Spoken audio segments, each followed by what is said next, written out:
नमस्कार मित्रमैत्रिणींनो, welcome to Book Hunger channel.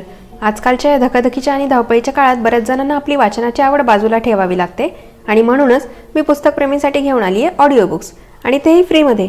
चला तर मग ऐकूयात. पुस्तकाचे नाव शूद्र पूर्वी कोण होते, हू वेअर द शूद्राज. भूमिका. शूद्रांच्या एकंदर परिस्थितीसंबंधी जे वाङ्मय अस्तित्वात आहे त्या वाङ्मयाची सद्यस्थिती लक्षात घेतली तर या विषयावर आणखी एक पुस्तक केले तर ते पुस्तक अनाठायी आहे असे मानता येणार नाही. हिंदी आर्य लोकांची सामाजिक संघटना चातुर्वर्ण्याच्या सिद्धांतावर उभारली होती. चातुर्वर्ण्य म्हणजे ब्राह्मण लोक म्हणजेच पुरोहित, क्षत्रिय लोक म्हणजेच लढवय्ये, वैश्य म्हणजेच व्यापारी आणि शूद्र लोक म्हणजेच हातकाम करणारे, अशा 4 वर्गामध्ये केलेली समाजाची विभागणी होय असे सर्वसाधारण मत रूढ आहे. परंतु शूद्रांच्या प्रश्नाचे खरे स्वरूप काय आहे किंवा त्यांचा विस्तार केवढा आहे याबद्दलची कल्पना त्या मतावरून येत नाही. समाजाची विभागणी 4 वर्गात करण्याशिवाय चातुर्वर्ण्याला दुसरे काही साधावयाचे नसते, तर चातुर्वर्ण्य हे एक फार निरुपद्रवी तत्व आहे असे मानण्यात आले असते. दुर्दैवाने निराळाच कावा चातुर्वर्ण्याच्या सिद्धांतात आहे. या सिद्धांताने समाजाची 4 शकले केली आहेतच, शिवाय त्याने त्याच्याही पुढे उडी मारली आहे. उच्च नीच भावनेची विषमता त्या सिद्धांताने समाजात उत्पन्न केली आणि 4 वर्णांनी सामाजिक व्यवहारात परस्परांशी कसे वागायचे याची रूपरेषा त्या सिद्धांताने विषमतेच्या तत्वानुसार आखून ठेवली. त्याप्रमाणे उच्च नीच भावनेच्या आधारावर उभारलेली विषमतेची पद्धत केवळ काल्पनिक स्वरूपाची नाही, तिच्यावर कायदेशीरपणाचा शिक्कामोर्तब केला आहे. त्या पद्धतीप्रमाणे एखाद्याने वर्तन केले नाही तर तो शिक्षेस पात्र होतो असे मूर्त स्वरूप चातुर्वर्ण्याने त्या पद्धतीला दिले आहे. चातुर्वर्ण्याने शूद्राला उच्च नीचपणाच्या शिडीच्या अगदी खालच्या पायरीवर ठेवले आहे. एवढेच नव्हे तर चातुर्वर्ण्याने त्याच्यावर असंख्य अपमानास्पद अटी व अपात्रतादर्शक बंधने लादली. यामुळे शूद्राला कायद्याने जे नीच स्थान देण्यात आले आहे त्या स्थानापासून वरच्या स्थानाकडे जाण्याला त्याला सक्त मनाई करण्यात आली आहे. खरे पाहू गेले तर हिंदू समाजात अस्पृश्यांचा 5वा वर्ण उत्पन्न होईपर्यंत शूद्र म्हणजे नीचातला नीच माणूस असे हिंदूंना वाटत होते. शूद्रांच्या प्रश्नांचे स्वरूप कसे आहे याची यावरून नीट कल्पना येते. हा प्रश्न किती महत्त्वाचा आहे त्याबद्दल लोकांना नीट कल्पना नाही. याचे कारण हे की शूद्रांची संख्या किती आहे हे समजून घेण्याची त्यांनी कधी काळजी केली नाही. दुर्दैवाने शिरगणिताच्या अहवालाला म्हणजेच सेन्सस रिपोर्टमध्ये त्यांची संख्या स्वतंत्रपणे निराळी दाखवली नाही. परंतु अस्पृश्यांची लोकसंख्या जमेस धरली नाही तर शूद्रांची लोकसंख्या हिंदूंच्या लोकसंख्येच्या मानाने 75 ते 80% भरते याबद्दल शंका नाही. संख्येने इतक्या मोठ्या लोकांबद्दल ज्या पुस्तकात चर्चा केली आहे ते पुस्तक एका उपेक्षणीय प्रश्नाची चर्चा करीत आहे असे कदापि म्हणता येणार नाही. हे पुस्तक हिंदी आर्य समाजातील शूद्र लोकांसंबंधी आहे. शूद्रांचे जे काही प्रश्न असतील त्यांच्याबद्दल उहापोह करणे सध्याच्या काळी प्रशस्त नाही असे एक मत प्रदर्शित केले जाते. हिंदू टोळ्या आणि जाती म्हणजेच हिंदू ट्राईब्स अँड कास्ट्स या पुस्तकाचे लेखक मिस्टर शेरिंग हे आपल्या पुस्तकात या मुद्द्याबद्दल लिहितात. Volume 1 introduction. शूद्रलोक हे आर्य होते किंवा हिंदुस्थानचे मूळचे रानटी रहिवासी होते किंवा जमातीच्या संमिश्रणाने तयार झालेल्या टोळ्यांतील लोक होते, हा प्रश्न वास्तविक सध्या फारसा महत्त्वाचा नाही. अगदी प्राचीन काळात शूद्र लोकांचा एक स्वतंत्र वर्ग निर्माण करण्यात आला आणि त्यांना समाजात 4थे किंवा शेवटचे स्थान देण्यात आले. वरच्या 3 वरिष्ठ जातींची जी स्थाने होती त्यांच्यात आणि शूद्रांच्या स्थानात पुष्कळसे अंतर ठेवण्यात आले होते. शूद्रलोक प्रथमतः आर्य नव्हते ही गोष्ट आपण जरी मान्य केली तरी आर्याच्या 3 जातींमध्ये त्यांचे संमिश्र विवाह इतक्या मोठ्या प्रमाणात झाले की मूळच्या शूद्र लोकांचे रूपांतर आर्य लोक असे आत्तापर्यंत होत आले आहे. या असल्या रूपांतरामुळे शूद्रांना काही बाबतीत तोट्यापेक्षा फायदा जास्त झाला आहे हे पूर्वी दाखवण्यात आले आहे. ज्या काही टोळ्यांना सध्या शूद्र म्हणून संबोधण्यात येते त्यांच्यात वास्तविकपणे ब्राह्मण व क्षत्रिय लोकांचे गुणावगुण जास्त ठळकपणे दृगोचर होतात. ब्राह्मण व क्षत्रिय लोकांचे गुणावगुणांपेक्षा इतर लोकांचे गुणागुण त्या टोळ्यांमध्ये अगदी कमी प्रमाणात पाहावयास मिळतात. सारांश. इंग्लंडमधील सेल्टिक टोळ्या अँग्लो सॅक्सन वंशात जशा मिसळून गेल्या त्याचप्रमाणे शूद्रांच्या टोळ्या इतर वंशामध्ये मिसळून गेल्या आहेत. इतर वंशामध्ये शूद्र टोळ्यांचे संमिश्रण इतके झाले आहे की त्यांना जे पूर्वी स्वतंत्र अस्तित्व होते ते पूर्णतः नष्ट झाले आहे. या मताची उभारणी 2 चुकांच्या पायावर केली आहे. प्रस्तुत काळचे शूद्र लोक म्हणजे परस्परांपासून भिन्न असलेल्या वंशामधून उत्पन्न झालेल्या जातींचा समूह असलेले हे शूद्र लोक व हिंदी आर्य समाजातील मूळचे शूद्र लोक हे वांशिक दृष्टीने परस्परांपासून अगदी वेगवेगळे आहेत. ही परिस्थिती लक्षात न घेता मिस्टर शेरिंग यांनी जे मत प्रदर्शित केले आहे ही त्यांची पहिली चूक होय. शूद्रांच्या प्रश्नांचा जेव्हा आपण विचार करतो तेव्हा त्या प्रश्नांचा मध्यवर्ती बिंदू शूद्र लोक होत नाहीत, तर त्यांच्यावर ज्या देहदंडाची व निर्बंधाची कायदेशीर पद्धत लादण्यात आली आहे ती पद्धत त्या प्रश्नांचा मध्यवर्ती बिंदू बनते. हा मुद्दा लक्षात न घेता मिस्टर शेरिंग यांनी आपले मत प्रदर्शित केले आहे ही त्यांची दुसरी चूक होय.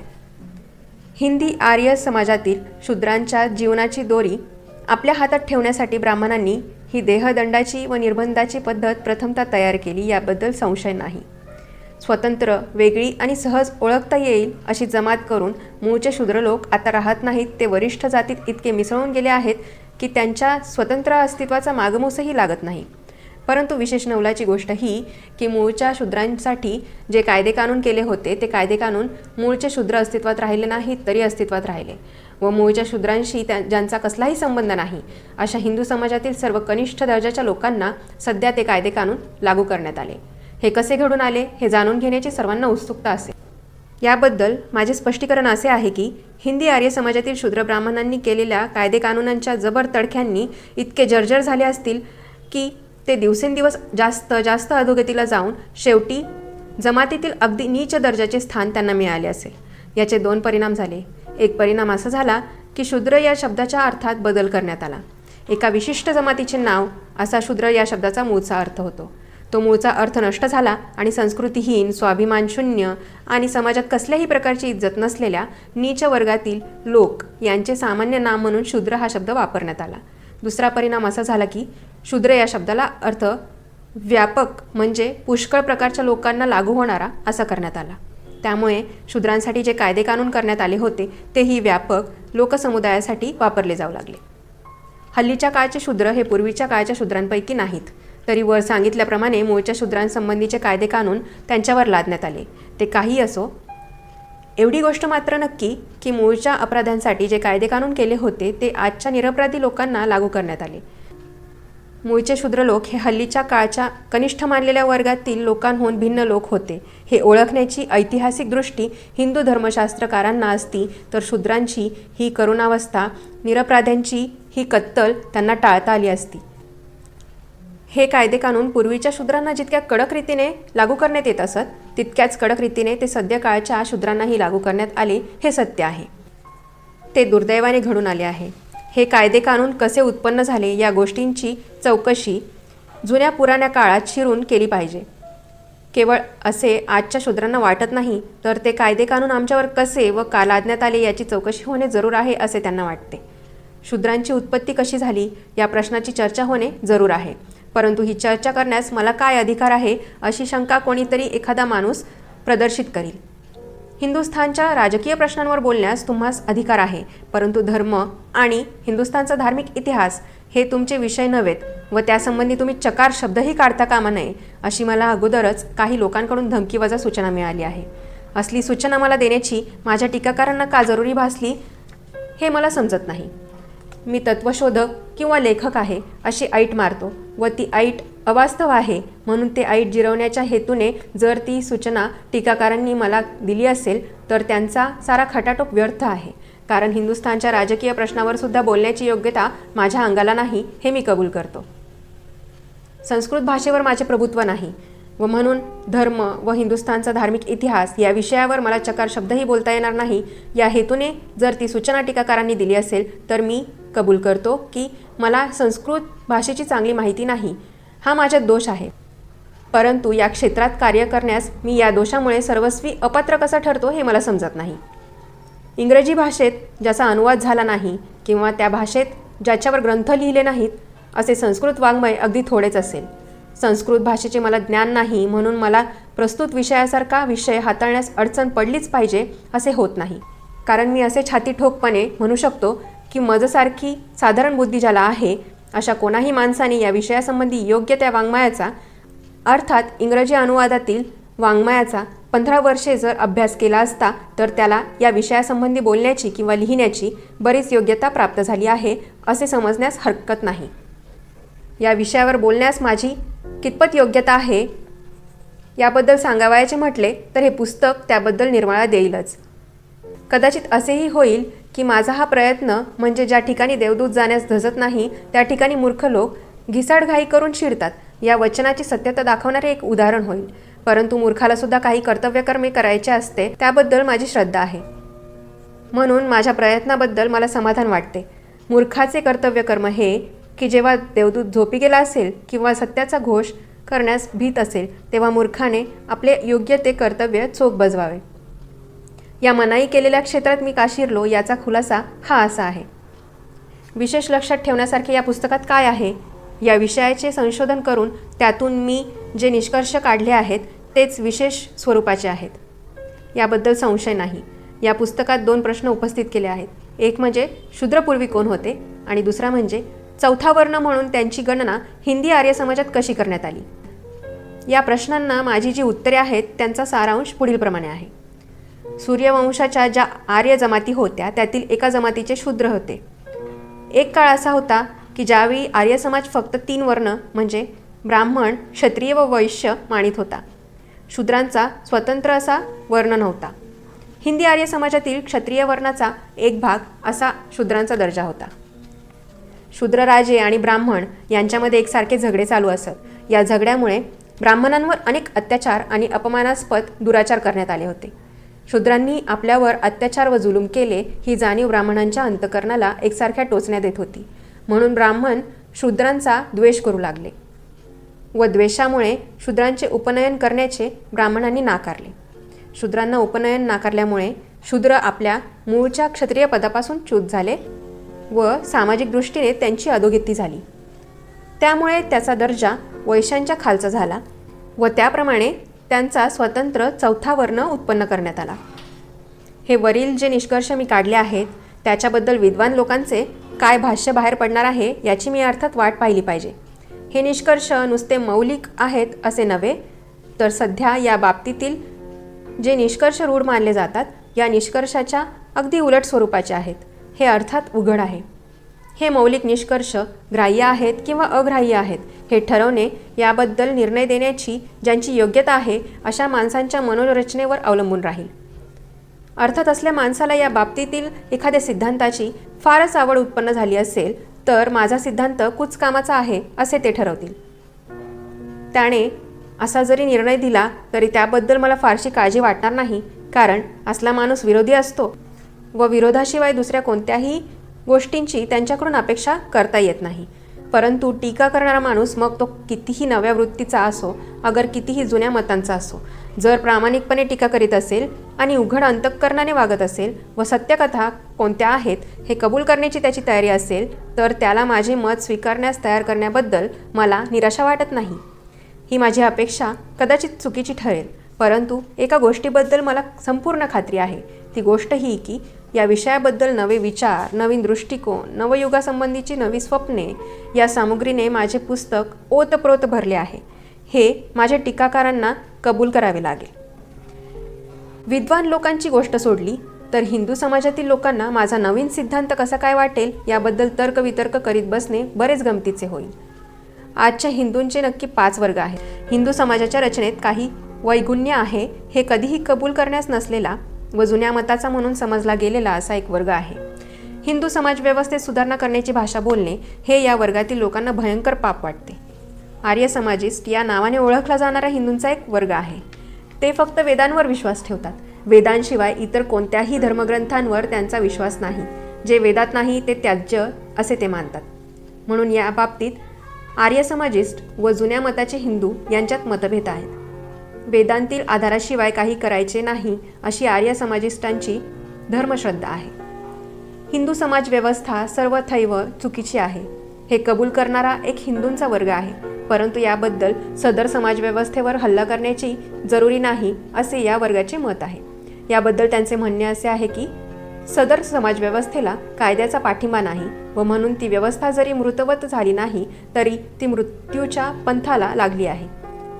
राजकारणाबद्दल जागरूक असलेला हिंदूंचा एक वर्ग आहे. अशा प्रकारच्या प्रश्नांबद्दल त्या वर्गातील लोक उदास असतात.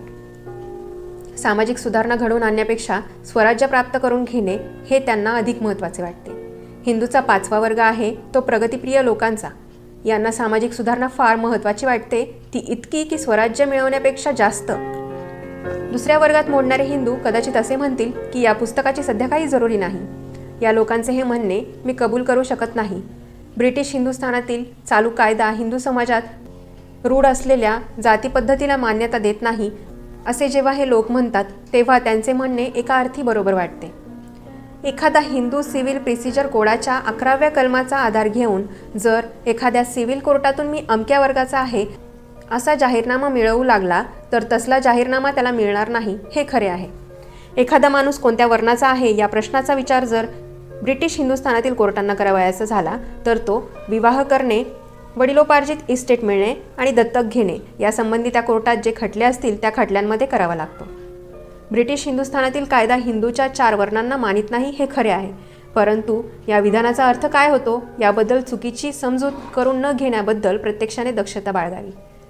हाच मुद्दा स्पष्टपणे मांडायचा तर वर्णव्यवस्था पाळणे हा ब्रिटिश हिंदुस्थानातील कायदा गुन्हा मानतो असा त्या विधानाचा अर्थ होत नाही. वर्णव्यवस्था नष्ट झाली आहे असा त्या विधानाचा अर्थ होत नाही. नागरिक हक्क प्राप्त करून घेण्यासाठी वर्णव्यवस्थेच्या नियमांचे पालन करणे जरूर आहे.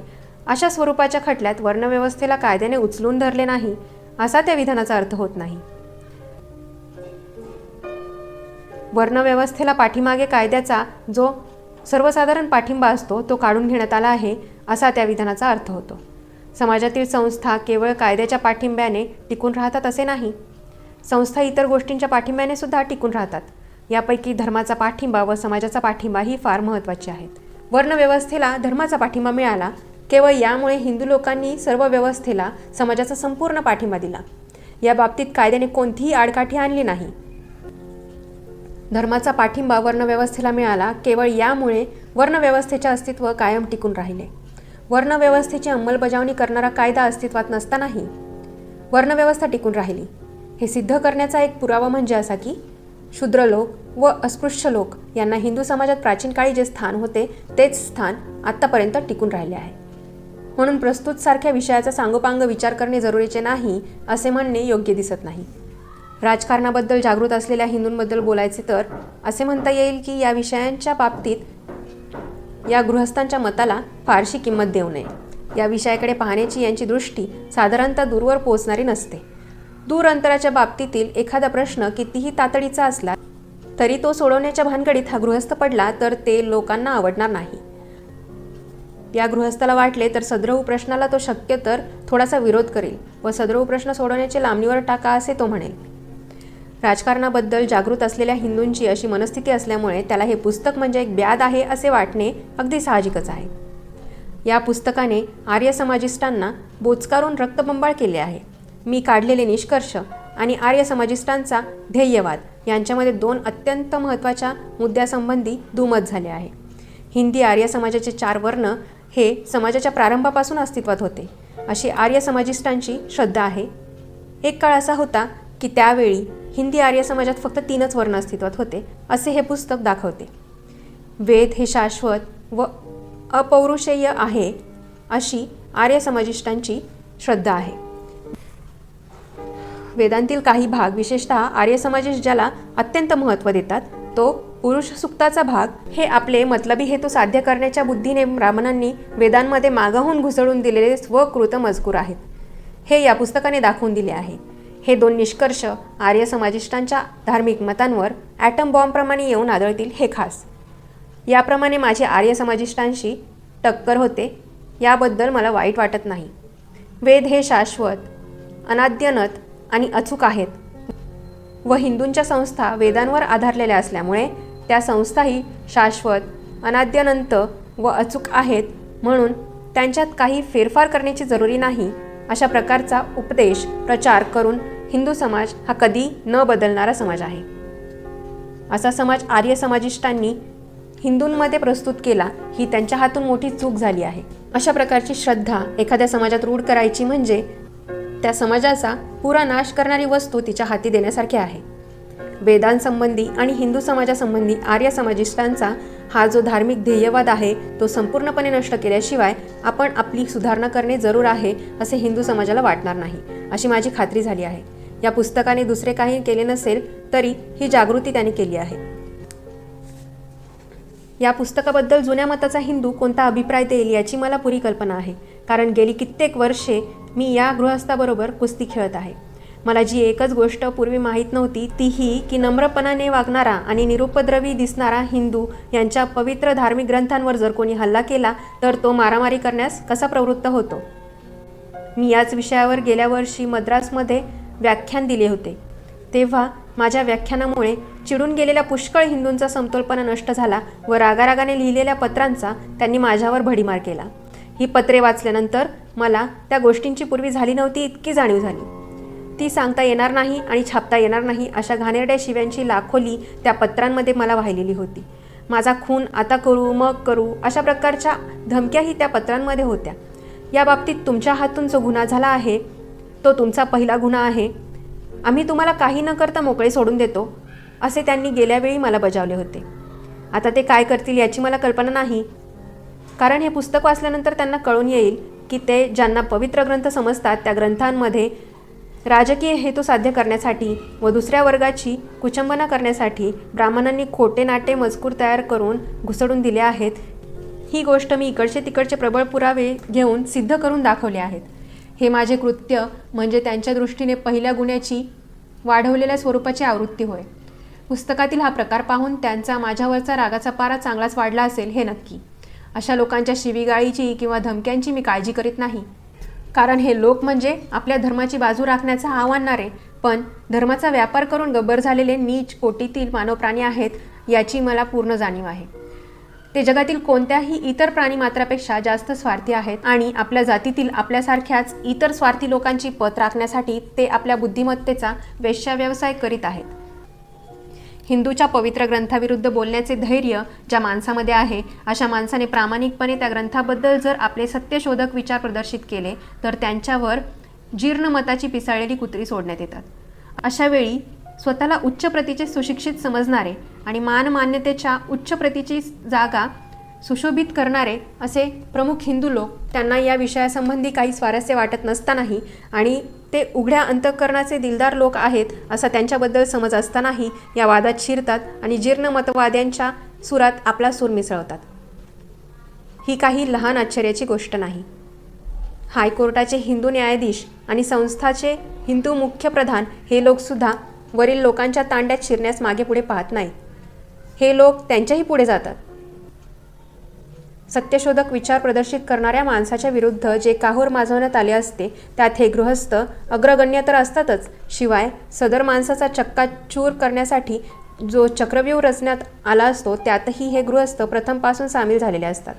या सर्व प्रकारात चीड येण्यासारखी गोष्ट ही की हे महाभाग स्वतःची अशी समजूत करून घेतात की आपल्या बहुमानाच्या जागामुळे आपल्या समाजात जे महत्त्व प्राप्त झालं आहे त्यामुळे या विषयासंबंधी ते जे उद्गार काढतील त्या उद्गारांना जनता शिरसावन्य मानेल व त्याचा परिणाम जीर्ण मतवादाला विरोध करणाऱ्या एकूण एक माणसाच्या मनावर होऊन ती माणसे गर्भगळीत होतील व विरोध करण्याचे सोडून देतील. या ममताळू महाशयांना मला एवढेच निक्षून सांगायचे आहे की असले दुष्ट चाळे करून त्यांनी मला माझ्या कार्यापासून परावृत्त करताना जो प्रसंग माझ्यावर गुजरला आहे तशाच प्रकारचा प्रसंग डॉक्टर जॉन्सन यांच्यावर आला होता.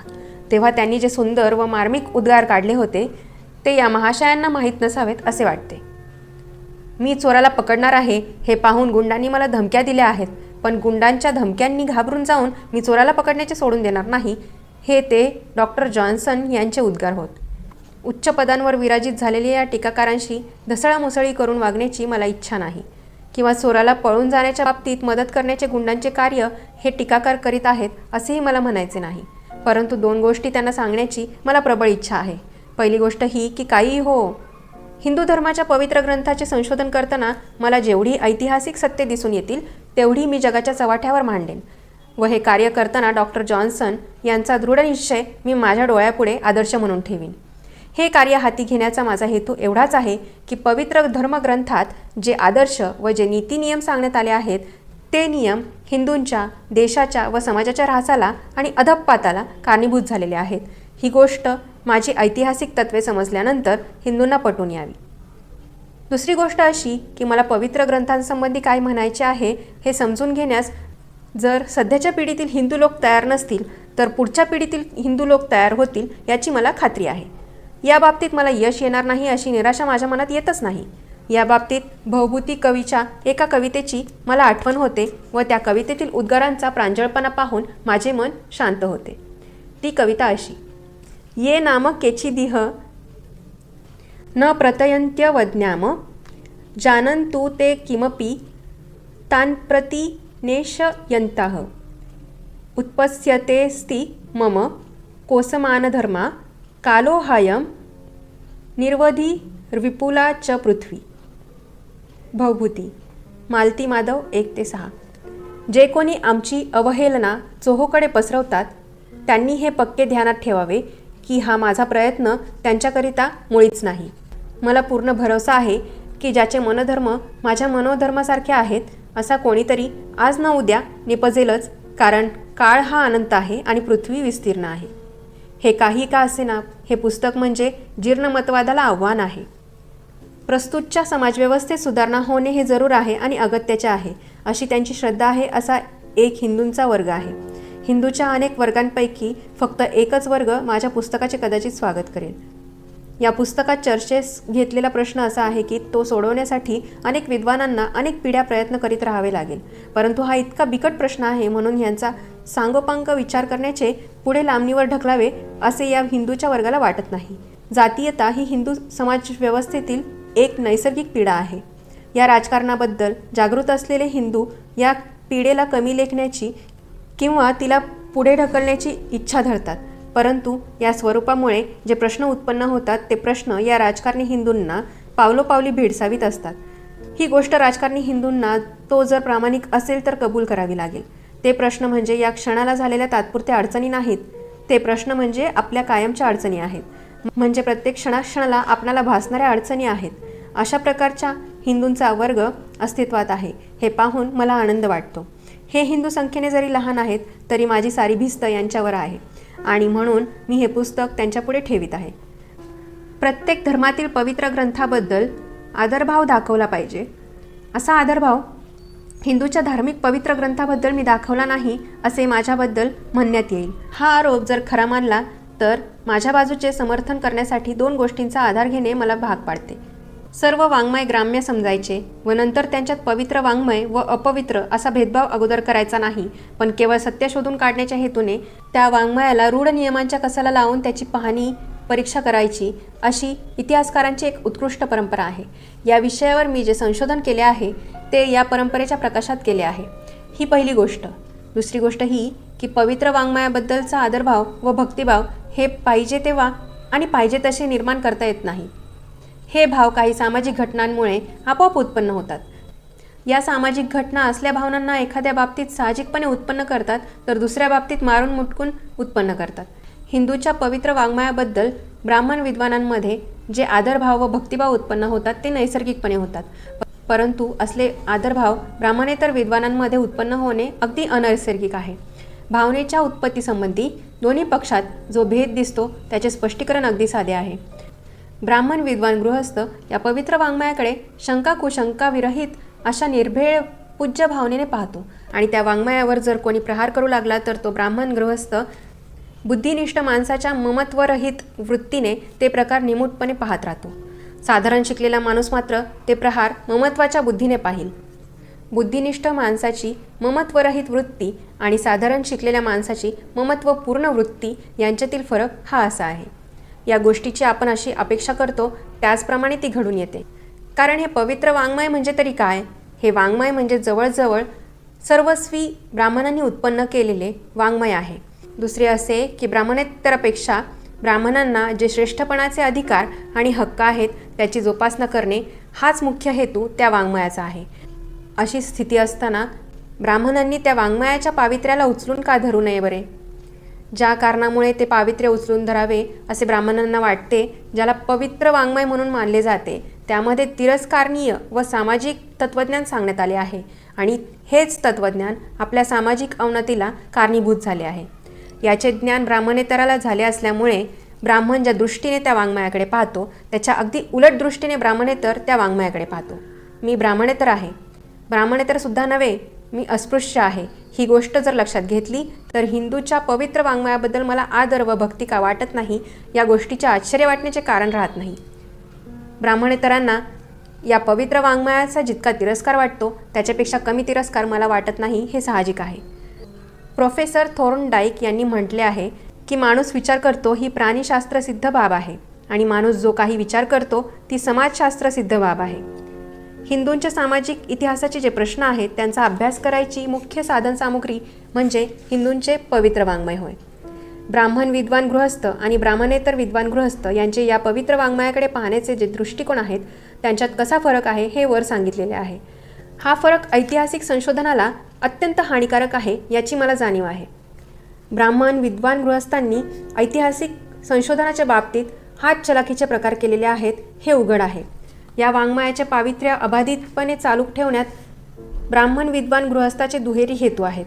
हे वाङ्मय आपल्या बापजात्यांनी तयार केले आहे आणि पितृऋणाची जाणीव ठेवून संरक्षण प्राण देऊन सुद्धा करणे जरूर आहे, हा एक हेतू.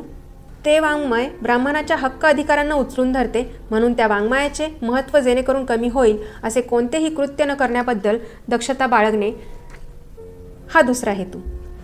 या वाङ्मयाने जी सामाजिक पद्धत सांगितली आहे ती आपणाला सर्वस्वी अनुकूल आहे व तिच्यामुळे आपले हित होत आहे म्हणून अशा पद्धतीला उचलून धरणे जरूर आहे. त्याचप्रमाणे ही पद्धत ज्यांनी निर्माण केली ते आपलेच वाडवडील होते म्हणून त्यांचे महात्म्य गात राहणे जरूर आहे याबद्दलची जाणीव ब्राह्मण पंडित गृहस्थांच्या मनात अष्टोप्रहर जागृत असते. यामुळे तो या वाङ्मयातील सत्य शोधून काढण्याच्या अगर ते सत्य इतरांना शिकवण्याच्या भानगडीत पडू शकत नाही. एखादी गोष्ट केव्हा घडून आली किंवा एखादा माणूस कोणत्या वंशाचा होता असल्या गोष्टीचे संशोधन या वाङ्मयावरून करण्यापलीकडे ब्राह्मण पंडितांची फारशी मजल जात नाही व त्यांच्या संशोधनात स्वतंत्र बुद्धीची वीज चमकत असलेली दिसून येत नाही आणि त्यांना ऐतिहासिक संशोधनाच्या कार्यात आपल्या मौलिक विचारांची भर टाकता येत नाही याचे कारण तेच आहे. ब्राह्मणेतर पंडिताच्या बुद्धीला असल्या प्रकारची बंधने नाहीत म्हणूनच पवित्र वाङ्मयातून सत्य शोधून काढण्यासाठी तो आपल्या बुद्धीचा निर्णय देईपर्यंत उपयोग करू शकतो. दोन प्रकारच्या पंडितांमध्ये हा जो फरक आढळून येतो तो काही अंदाजाने निर्माण केला नाही. यांचे उदाहरण म्हणजे हे माझे बोलके पुस्तक होय. ब्राह्मणांनी शूद्रांच्या विरुद्ध कोणते कटकारस्थान रचले आहे त्याच्या स्वरूपाचा स्फोट करून दाखवणारे पुस्तक लिहिण्याचे एकाही ब्राह्मणाला धैर्य झाले नसते. ब्राह्मण पंडिताच्या बुद्धीला जी बंधने आहेत तसली बंधने ब्राह्मणेतर पंडिताच्या बुद्धीला नाही ही गोष्ट खरी, तरी पण ब्राह्मणेतर पंडित स्वतंत्र बुद्धीचा म्हणून तो ब्राह्मणाच्या अगदी विरुद्ध टोकाला जाऊन हे सर्व वाङ्मय म्हणजे कपोलकल्पित ग्रंथाचा व कादंबरीमय वर्णनाचा एक संग्रह आहे आणि असला संग्रह अभ्यासाच्या योग्यतेचा नसून तो उकिरड्यावर फेकून देण्याच्या लायकीचा आहे असे ब्राह्मणेतर पंडित आपले मत बनवण्याचा संभव आहे. हा इतिहासाचा बाणा नव्हे. म्हटलेच आहे की इतिहासकार हा काटेकोर तळमळीचा आणि पंक्ती प्रपंच न करणारा असा असला पाहिजे. भावनारहित, आपुलकीची भावना, भीती, तिरस्कार किंवा प्रेमाची ओढ त्यांच्यापासून मुक्त असा असला पाहिजे. इतिहासाची जननी जी सत्यनिष्ठा ती त्याच्या रोमारोमात भिनलेली असली पाहिजे. महत्कृत्यांना सुरक्षित ठेवणारा, अंधाराचा संहार करणारा, पूर्व काळाचा साक्षी आणि भावी काळाचा नेता असा तो असला पाहिजे. थोडक्यात सांगायचे म्हणजे अगदी रिकामे नसणारे नव्हे पण उघडे असणारे असे त्याचे म्हण पाहिजे. खोटे नाटे पुरावे जरी त्याच्या हाती लागले तरी त्या सर्व पुराव्याची छाननी करण्याची त्याची तयारी पाहिजे. इतिहासकारांचे हे कडक ब्रीद पाळणे ब्राह्मणेतर पंडिताला कठीण जाईल हे संभवनीय आहे. जुन्या वाङ्मयातील सत्य व असत्य भाग शोधून काढताना तो ब्राह्मणेतर राजकारणाचे वारे आपल्या अंगात आणील हे संभवनीय, परंतु त्याने तसे करणे योग्य ठरणार नाही. संशोधन करीत असताना असल्या वृत्तीच्या आहारी मी गेलो नाही याबद्दल मी खात्री देऊ शकतो. शूद्रांसंबंधी लिहिताना माझ्या मनात शुद्ध इतिहासाच्या विचाराशिवाय दुसरा कोणताही विचार आला नव्हता. या देशात ब्राह्मणेतर चळवळ म्हणून जी एक चळवळ अस्तित्वात आहे ती शूद्रांची राजकीय चळवळ आहे हे सर्वांना माहीत आहे. या चळवळीशी माझा संबंध आहे हेही सर्वांना माहीत आहे, परंतु हे पुस्तक म्हणजे या ब्राह्मणेतरांच्या राजकारणाची प्रस्तावना व्हावी म्हणून मी लिहिले नाही असे सुज्ञ वाचकांना आढळून येईल अशी मला खात्री वाटते. या विषयाचे विवेचन आणि दिग्दर्शन करताना बऱ्याच चुका झालेल्या आहेत याची मला जाणीव आहे. लांबलचक आणि भरमसाठ उतार्यांनी हे पुस्तक ओतप्रोत भरले आहे. पुस्तक म्हणजे एखाद्या कलाकुसरीचे आकर्षक काम नाही. म्हणून ते अथपासून इथपर्यंत वाचायचा वाचकांना कंटाळा येईल, परंतु हा दोष माझा नाही. ही बाब माझ्या हातची असती तर या उतार्यांच्या संख्येत मी आनंदाने खूप काटाकाट केली असती. परंतु आपण सध्याच्या अवनत अवस्थेला कसे येऊन पोचलो याची ज्यांना माहिती नाही, अशा अज्ञानी आणि पूर्व दिव्य माहिती नसलेल्या शूद्रांच्या उपयोगासाठी मी हे पुस्तक लिहिले आहे. हा विषय किती कलात्मक रीतीने मांडलेला आहे हे पाहण्याची शूद्रांना काळजी नाही. त्यांची या बाबतीत जी एकमेव इच्छा आहे ती ही की या विषयावरील सर्व साहित्याचा भरपूर समाचार घेतला पाहिजे. मग तो समाचार जेवढा व्यापक असेल तेवढे उत्तम. मी जेवढ्या लोकांना या पुस्तकांची हस्तलिखिते दाखवली तेवढ्या लोकांनी असा आग्रह धरला की या पुस्तकात उद्धृत केलेल्या सर्व उतारे जसेच्या तसे राहू द्या. उतार्यांबद्दल त्यांना इतका उत्साह वाटला की त्यापैकी काही जण मला आग्रहाने म्हणाले की तुम्ही या उतार्यांचे इंग्रजी भाषांतर या पुस्तकात द्याच, शिवाय ते मूळचे संस्कृत उतारेही पुस्तकाला परिशिष्ट जोडून त्यामध्ये द्या. परिशिष्टासंबंधीचा त्यांचा आग्रह मला मान्य करणे इष्ट वाटले नाही, परंतु उतार्याचे इंग्रजी भाषांतर पुस्तकात राहू देण्याबद्दलचा त्यांचा आग्रह मला मान्य करणे मला इष्ट वाटले. कारण असले साहित्य त्यांना सहजासहजी मिळणे शक्य नाही. या गोष्टीची ज्याला जाणीव आहे त्याला हे कळून येईल की मी या पुस्तकात जे भरपूर उतारे दिले आहेत ते याच हेतूने की ते वाचून शूद्र वर्गातील लोकांना स्वतःच्या बुद्धीने त्यासंबंधी सांगोपांग विचार करता यावा. हे उतारे कमी करणे किंवा त्यांना संक्षिप्त रूपात ठेवणे हा विषय समजण्याच्या दृष्टीने इष्ट नाही, असे स्वतःचे मत त्यांना त्यावरून बनवता यावे. मला 3 गृहस्थांचे आभार मानायचे आहेत. महाभारताच्या शांतीपर्वातील 60वा अभ्यास ज्याने लिहिला तो लेखक हा पहिला गृहस्थ. तो व्यास होता की वैशंपायन, सूत, लोमहर्षण किंवा भृगू होता हे सांगणे कठीण आहे, परंतु तो कोणी का असेना पैजवन यांचे संपून देऊन त्याने मोठी कामगिरी बजावलेली आहे. त्याने पैजवन हा शूद्र होता असे जर सदर अध्यायात दिले नसते तर शूद्रांची उत्पत्ती शोधून काढण्याचा धागादोरा मुळीच लागला नसता. आपल्या पुढील पिढीला उपयुक्त असणारी ही अत्यंत महत्त्वाची अशी माहिती जपून ठेवली म्हणून या लेखकाचा मी ऋणी आहे. हा पुरावा जर अस्तित्वात नसता तर हे पुस्तक लिहिता आले नसते. दुसरे गृहस्थ इस्माईल युसुफ कॉलेज अंधेरी मुंबई येथील प्राध्यापक कागले यांचे मला आभार मानले पाहिजेत. त्यांनी मला परोपरीने सहाय्य केले. शिवाय या पुस्तकात जे संस्कृत श्लोक उद्धृत केले आहेत त्यांचे भाषांतर त्यांनी तपासून पाहिले आहे. मी संस्कृत भाषेचा पंडित नसल्यामुळे त्यांच्याकडून मला जे सहाय्य मिळाले त्यामुळे मला असे खात्रीपूर्वक वाटू लागले आहे की संस्कृतमधील जी सामुग्री या पुस्तकात वापरली आहे तिचा परामर्श घेताना मी अगदीच घसरून पडलो नाही. त्यांनी मला सहाय्य केले याचा अर्थ असा नव्हे की या बाबतीत माझ्या टीकाकारांना जे दोष व चुका दाखवता येतील त्याबद्दल प्रोफेसर कांगले हे जबाबदार आहेत. सिद्धार्थ कॉलेज मुंबई येथील प्राध्यापक मनोहर चिटणीस यांनी सूचीपत्र तयार करून दिले त्याबद्दल यांचेही मी आभार मानतो. भीमराव रामजी आंबेडकर. काय मग मंडळी, आवडला का व्हिडिओ? आवडला असेल तर बुक हंगर चॅनलला सबस्क्राईब नक्की करा आणि व्हिडिओला लाईक आणि शेअर करायला विसरू नका. चला तर मग भेटूयात पुढच्या व्हिडिओमध्ये. तुमचे हे प्रेम असेच राहू द्या. धन्यवाद.